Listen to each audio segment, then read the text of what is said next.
let's turn our focus to the other team that was sent packing last night. The St. Louis Blues season is done after being swept.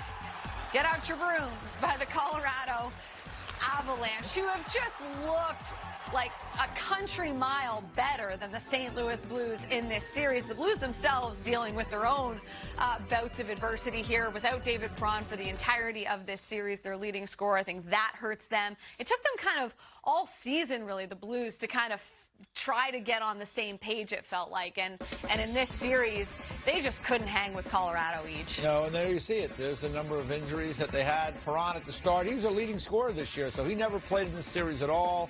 You can see some of the other guys that have been out for a while. Sundqvist, remember when they won the Stanley Cup, what a helpful player he was. Vince Dunn on the blue line is a good skating defenseman. And then Falk and Bertuzzo both got hurt in that game, too, and they did not return to action either. So the Blues were a little undermanned for sure, and the Colorado Avalanche are just really good. I mean, Rupper, they are a handful to play against from the top line all the way through their group.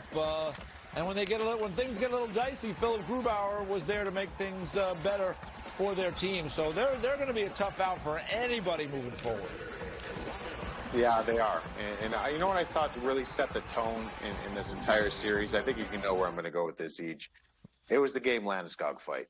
And you know why? Because you sit here and I know that the St. Louis team has these injuries and they're banged up, and that Perron thing certainly hurts.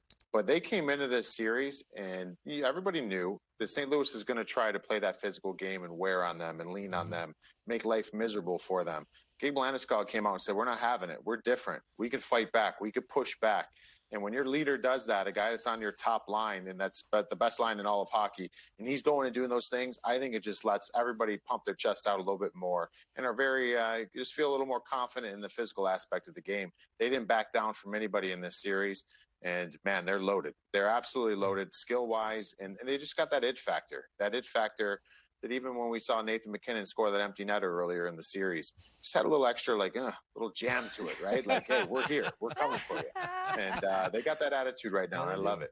Well, they should have that attitude because the numbers, Rupper, back up everything that you are saying about how good this team is. Yeah, no, when you look at, let's look at the top two lines in the league, right?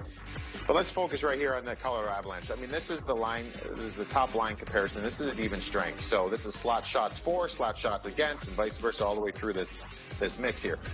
They were not on the ice for a goal against. They weren't on the ice for a goal against. I mean, you had one job for the St. Louis Blues. That's a big job.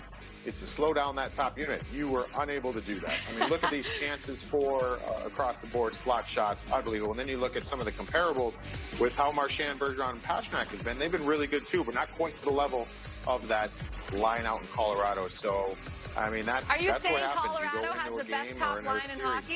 Is that what you're saying? Have the Bruins been dethroned? Yeah, they got the best top line. Yeah, they were dethroned for me, at least so far in these playoffs, because you went in there and the job's to slow them down, and you can't. They looked unstoppable, and that's going to be a tall task for whoever they play next round.